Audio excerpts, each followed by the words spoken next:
Hey there, Russ here. Welcome back to the shop. Okay, let's talk about the keyless chuck. And how many times have you put a bit in there or anything, drop it in, and tighten it down, and you go to work with it? And then after a minute or two, it actually works loose again. It used to happen to me all the time. And I think this is happening is I think that I don't know whether there's a plot that everybody in this world knows about this except me, or maybe nobody's ever heard of it because I've never heard anybody talk about it. But the mistake you're making here is you're bottoming out your bit in your chuck. And when you tighten it down with it all the way at the back, that's when it'll tend to work loose. The weird part is that I've never heard anybody say that to anybody, and so it's easy to get into the habit of just tightening it up by dropping it in and then tightening it right up, and you're ready to go to work. So, but you have to keep in mind that you really don't want that to be bottomed out. Now, on routers, I hear it all the time. And people say, don't put the router in all the way. Always lift it up a little bit before you tighten it down.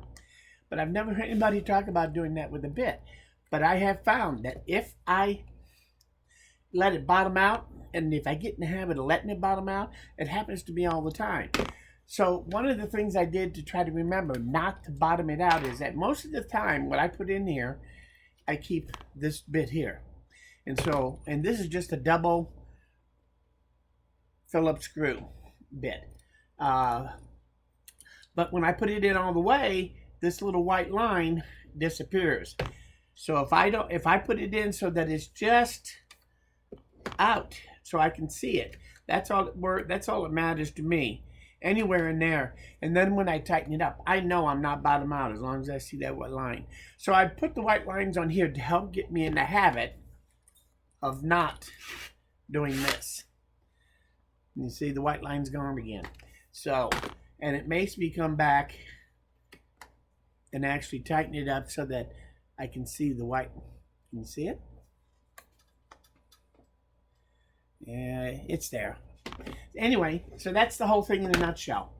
So I thought I'd mention it to you just simply because if you have a lot of trouble with this thing working loose, and I have, don't think that there's something wrong with your chuck, because there isn't. If you take and put it in this way and snug it down, the same amount of tightness, it'll virtually never come loose. So if you're having troubles with it coming loose, that's why. So. And like I said, that's just one of those secrets out there that nobody seems to talk about for some reason. So I've never heard anybody say anything about it. It's astounding. So I hope that tip helps. I want to thank you for coming by. If you're new to this channel, welcome. But I'm not done. As I also said in the title, I kind of want to talk about something else real quick too. So if you came here just to find out about the keyless chuck and why they come out, I'm done talking about that, but I'm not done rambling. So let me show you what I've been working on for the last week, for those of you that watch it all the time, is I've been working on my battery pack.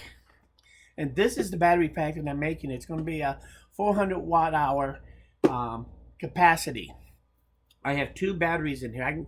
And I'll go over everything in detail once I get this thing done. But I'm kind of at a point where I've got a basic idea of what I'm building anyway. And I just thought I'd go over with you a couple of my thoughts and see what you may think about what's going on here.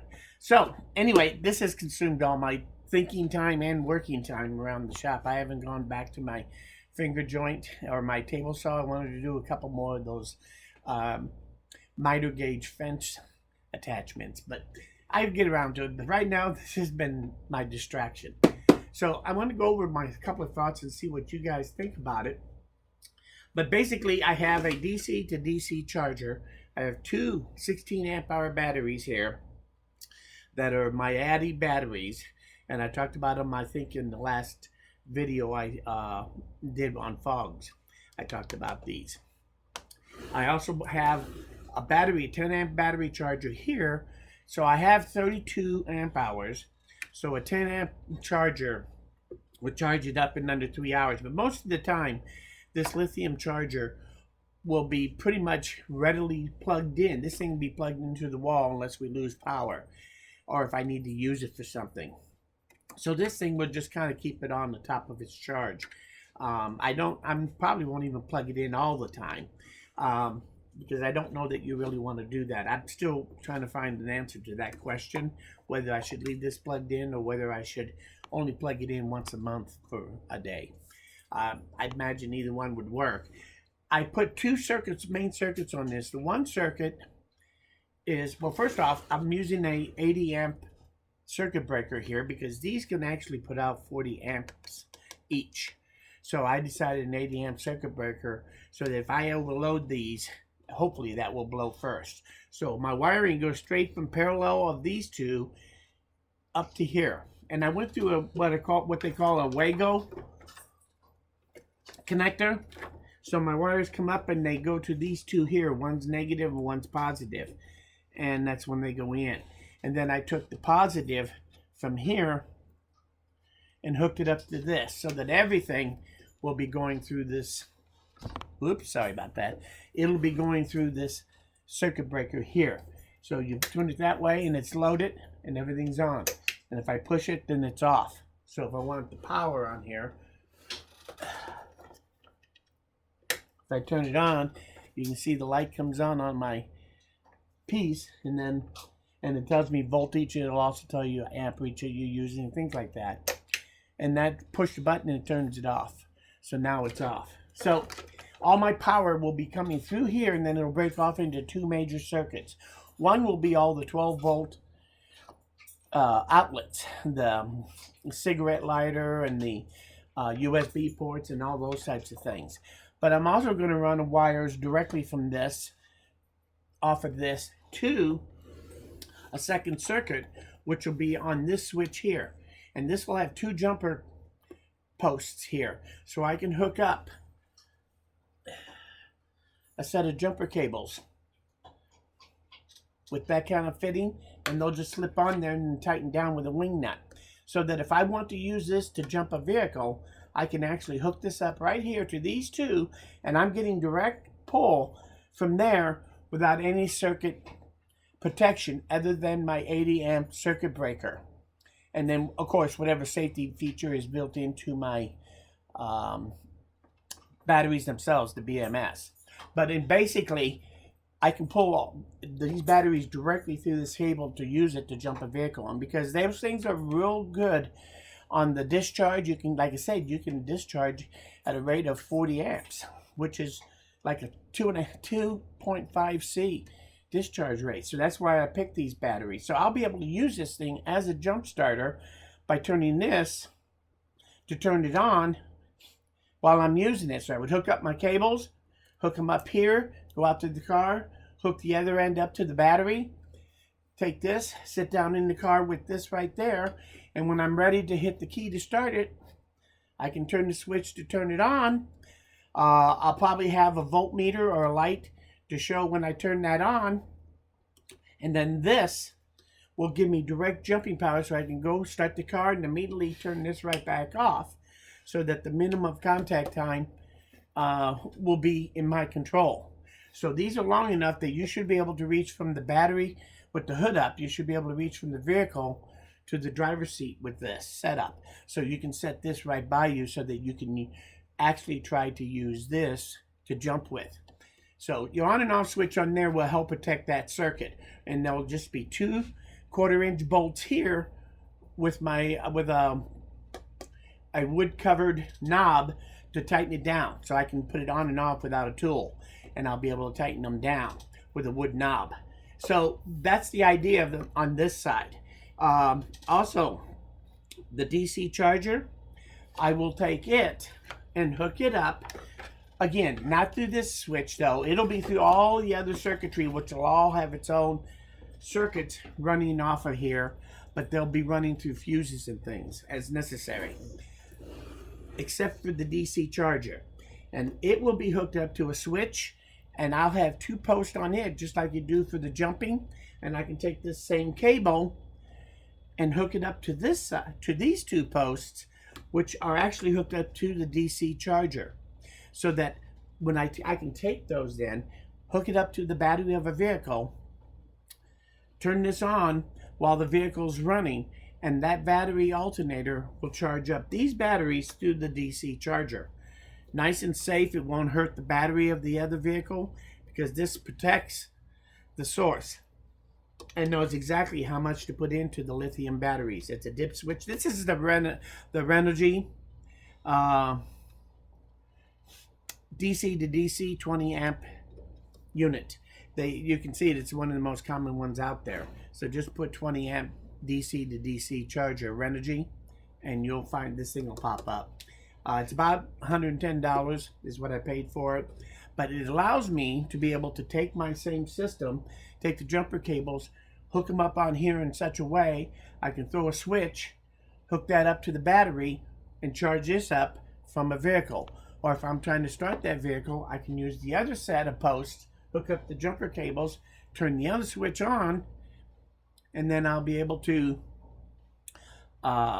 jump start the vehicle from my battery pack. So that makes it pretty versatile. And as far as charging it, I'll be able to take and plug it into a wall on grid, into a 110 outlet, and let it charge up.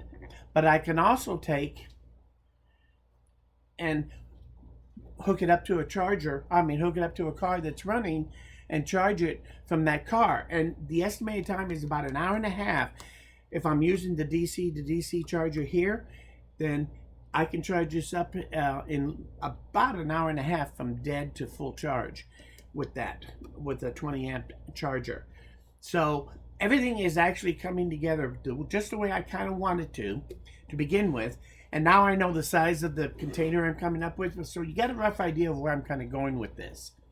I'm thinking about replacing these two pieces here of plywood with some real nice wood. I'm not quite sure. I've been looking around trying to find something, partly for the weight, because this thing right now weighs right at 18 pounds, and I've got some wiring and a little bit more wood to put on it.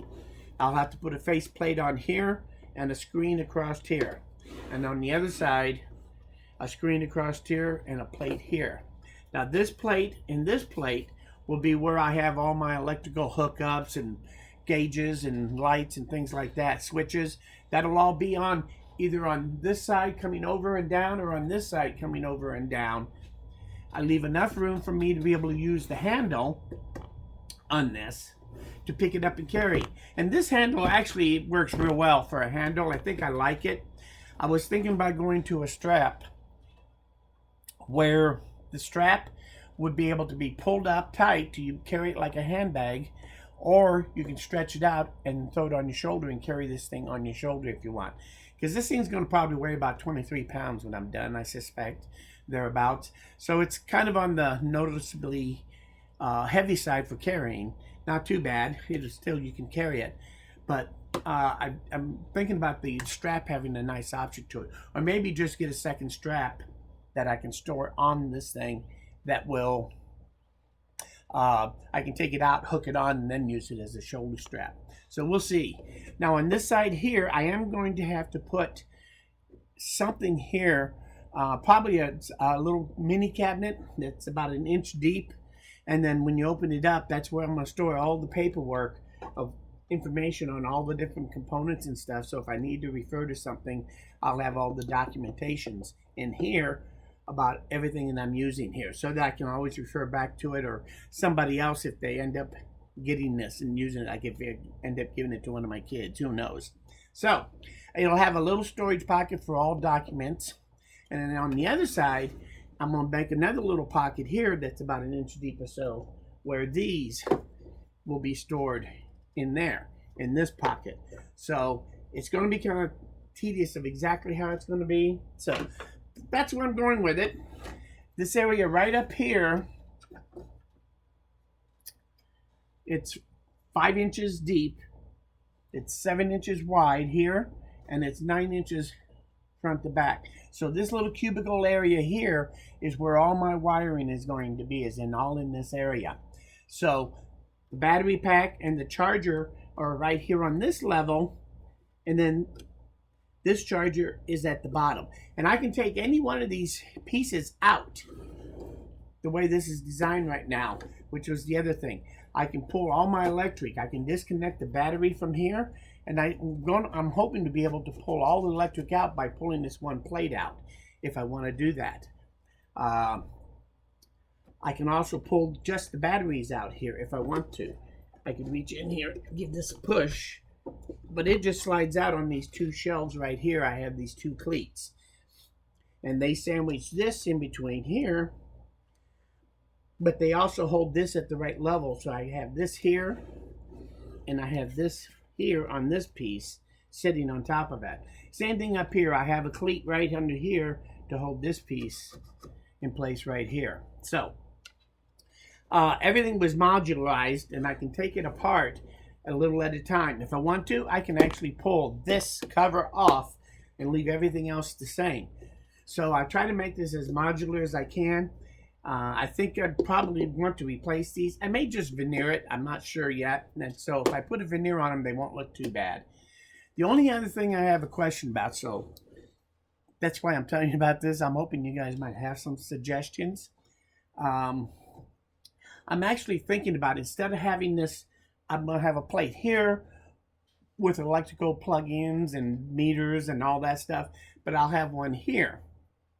But instead of doing that, I might cut this down to like a 2-inch wide flat, and then cut this at an angle so that this top plate will actually be at an angle. So if this is sitting on the floor, I can look down at it and plug something in it directly rather than having to go on the straight side in here. It'll increase this real estate here, but it decreases the amount of real estate I'll have here for putting things. So I'm thinking about doing it, but I think that it would change the shape to have these corners cut off. And then that would be the face. And that wouldn't be a bad look. That's why I'm kind of toying with doing that. But I just thought I'd see what you guys thought and see if you think that'd be worthwhile. I haven't started really giving exact detailed thoughts on what adapters and what plugins I'm going to have on here. Obviously, it's going to have USB. I'm sure I'm going to have the 3.0, the newest USB as well. I'll also have a couple other specialty plugins, some banana connectors, and a couple other things. So anyway, I'm not sure what all I'm going to have for plugins, and then I'll have those two bolts that will also stick out so I can hook up this to it, or on the other end, hook that up to hook the jumper up if I want a jumper. So I have to have a place for all those things. So I'm kind of thinking about making it at an angle. It might be a little nicer. If you guys let me know, as far as all the wiring, everything that goes from the battery to here, and actually to here, to the jumper, that'll all be 12 gauge wire, or 10 gauge wire, sorry. That way, that should be more than enough to carry the load that this has. Now for connectors, instead of wire nuts, I think I'm going to use these Wago. They actually are pretty nice. And I may replace some of these with wire nuts after I get done here. But because I'm taking it apart and putting it together, these things are awesome. And I did, in order to get direct hookups of wires from the battery, I put two 5-line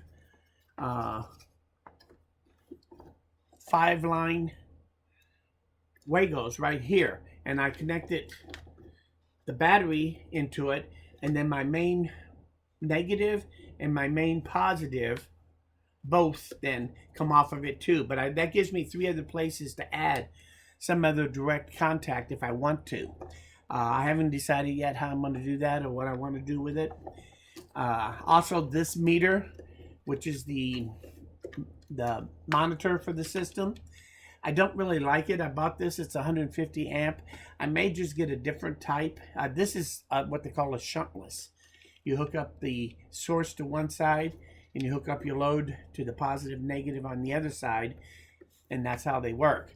But I think I may go to one that has a shunt in it instead, because I have room to be able to put a shunt on here if I want to, and then I can put my meter right directly in somewhere else on one of the flat surfaces.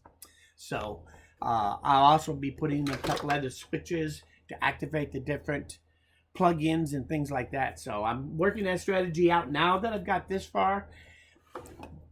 The exact wiring and all the exact pieces I'll be putting on it, that's now where I'm now looking. Now that I've got everything to fit together and I know what size it's going to be. So tell me what you think. Do you think I should just replace this wood and put something a little nicer on it, or should I just veneer it? Your thoughts are always appreciated. Any thoughts about any of the electrical? Don't be afraid to mention it. Like I said, if you're doing something like this, it is worth your time to go to these Wagos to do a lot of the, if you're going to be playing and doing electrical. It's a great way to get a quick hookup. These in particular go from 10 to 20 gauge. These are a little bit more expensive than the normal Wago ones. Those usually go from 12 gauge down to 22 gauge, I think it is.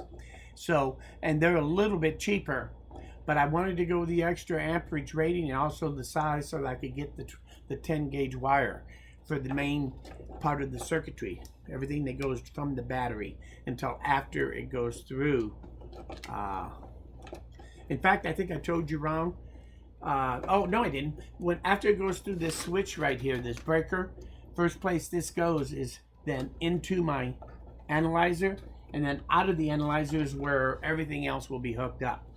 So this piece, the flow is from here to here to here, and then once it comes out, then everything else gets dispersed for electrical power to all the different circuits from there. So everything has to go through here except for the charging. This is only to monitor discharging capabilities. As far as input into the battery,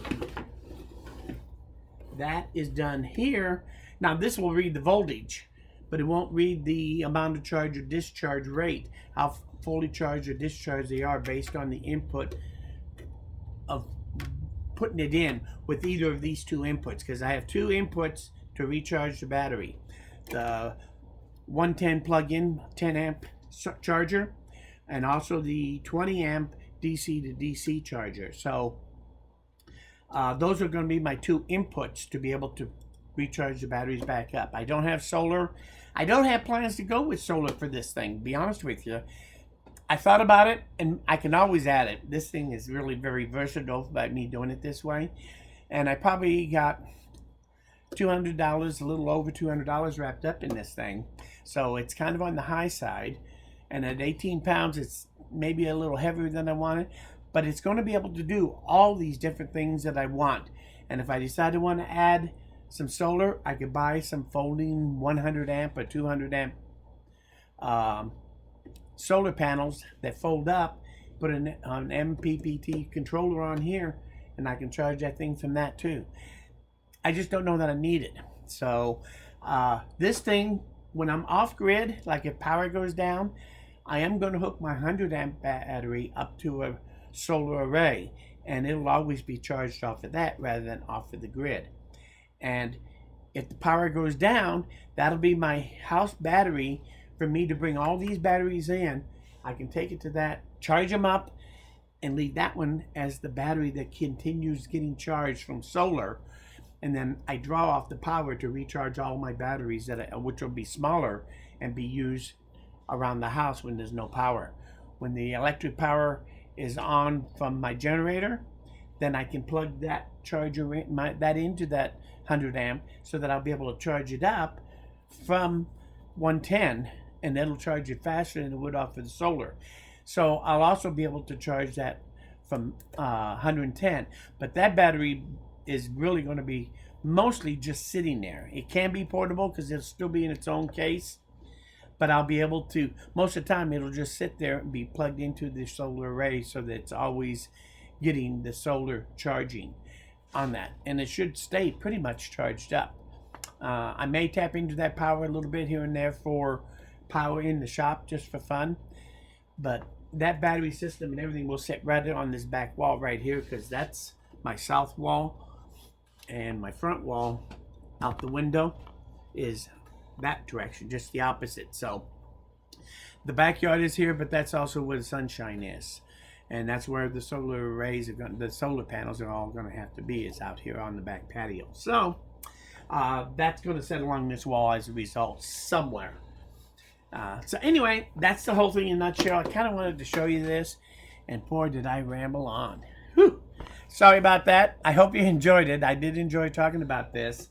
Like I said, this has been heavy on my mind. I'm still getting to a point where I think I'm getting very close to having to be able to finish putting it together and start using it. So I'm actually starting to think about what it should look like in its final look too. So let me know what you think about that. Any ideas on the electric power of that, let me know. One more quick thing. On this DC charger here, down at the bottom, if I turn this so you can see the very bottom of this here, this is a metal plate. That's the charger. I left this open because I heard that this gets kind of warm. So I'm going to drill some holes through here on both sides, and I'll watch this. If it gets too warm then I'll probably put some feet on here to raise it up even more to get it further away from this surface, because right now, the way this thing works, as you can see, they will slide out of there. So, but as this thing works now, I think it'll set just this high, which makes it about 14 inches high at this point to here. So, I wish I could make it smaller. Anyway, but I think the heat is going to be pretty well taken care of too. There shouldn't be too much heat generated. And I'll have the screened in area here, so this whole thing will ventilate. And I'm sure I'll put some kind of ventilation out the top, so anything that builds up in heat in here will actually come out through the top. So I don't think the heat's going to be a problem with it. But that's the whole thing. That's all I can think of. I want to thank you for stopping by and staying this long. I'm impressed if you did. So if you have any questions about it or comments, leave them in the comments below. I do read them all. If you like this video, you learned something here, hit that like button. Lets me know do the right thing. Most importantly, though, please come back again, because we're nowhere near done. Thanks, and we'll see you guys again soon.